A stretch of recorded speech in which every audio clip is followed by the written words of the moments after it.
बबी तोहर गाबो गुमान बा लागता लंभर तोहर आर्मी जमान बा तो यही से चलो तारू दिन तहन के तो सुनो राजपूत रेजिमेंट मिलल लभर बबुआन के।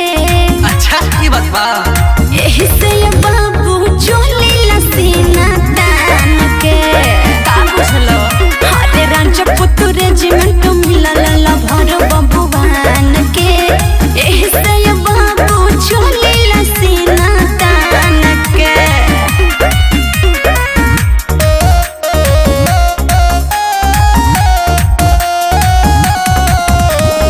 कुंवर स्टूडियो आरा।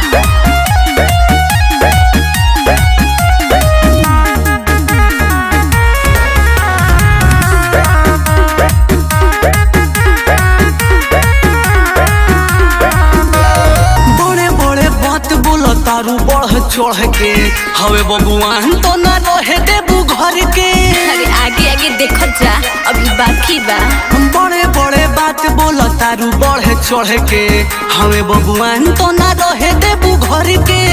ए बाबू चल सिर वाला जंप चहलस दुश्मन बहु देखी डरस। का घमंडे बटे यारो मिजा बहन के।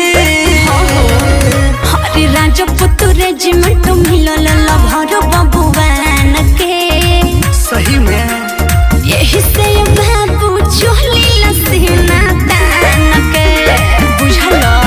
अरे राजपूत रेजिमेंट मिलल लभर बबुआन के यही से बाबू चोली लसीना तान के।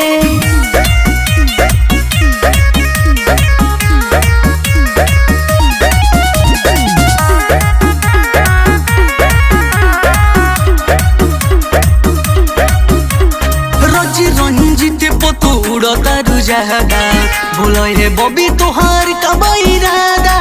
दिखाई अपन इरादा।